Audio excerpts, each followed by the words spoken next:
जहिया से चल गई छोड़ी के हमके, जहिया से चल गई छोड़ी के हमके, जिनकी भइल सुनसान हो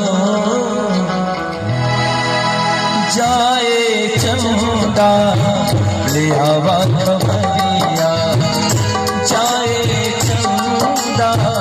ले आवा खबरिया, कैसन बानी मोरी रानी हो चंदा, कैसन बानी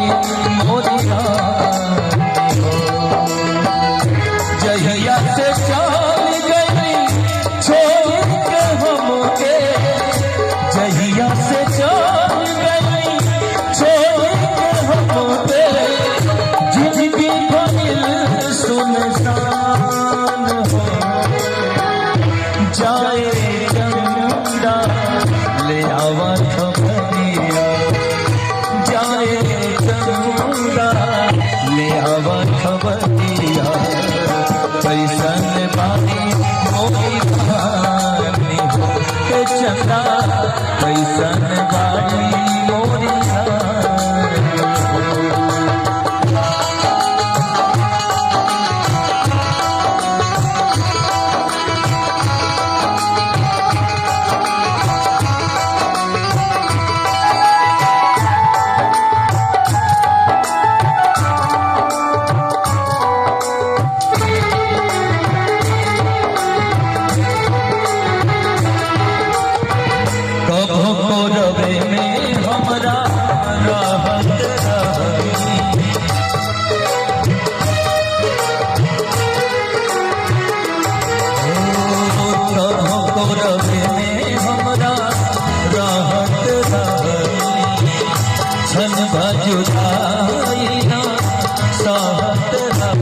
अब तक हमार बिना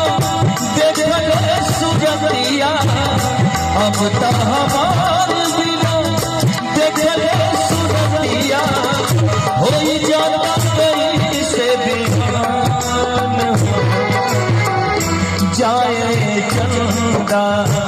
ले आवा खबरिया, जाए चंदा ले आवा खबरिया, कैसन बानी मोरी रानी हो चंदा,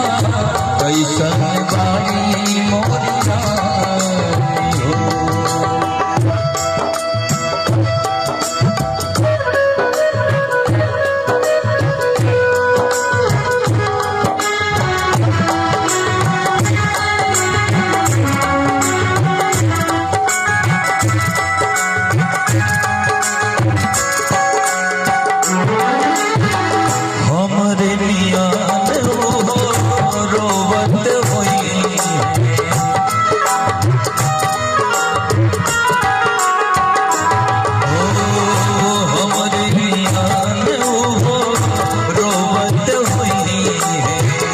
लोरवे से कजरा के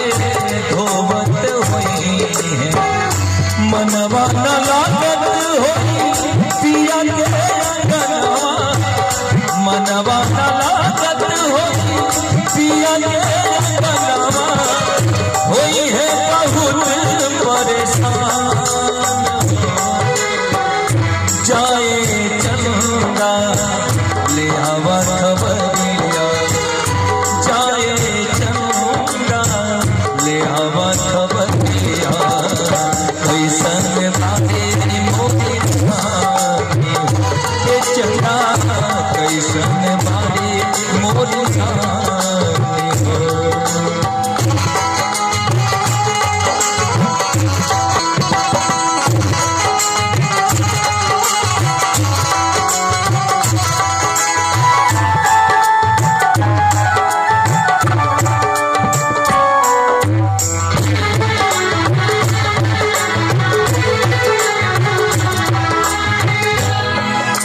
और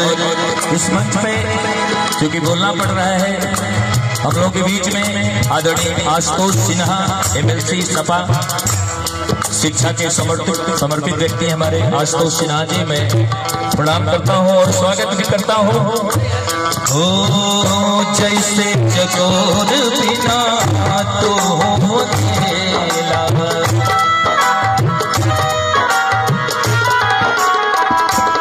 हो जैसे चकोर बिना तो हो खेला, पंकज के गोसाई जिनगिया कटेला, पहले रितेश होगी कुछ मजबूरी, पहले रितेश होगी कुछ मजबूरी, तब दूर पड़ी मोर पर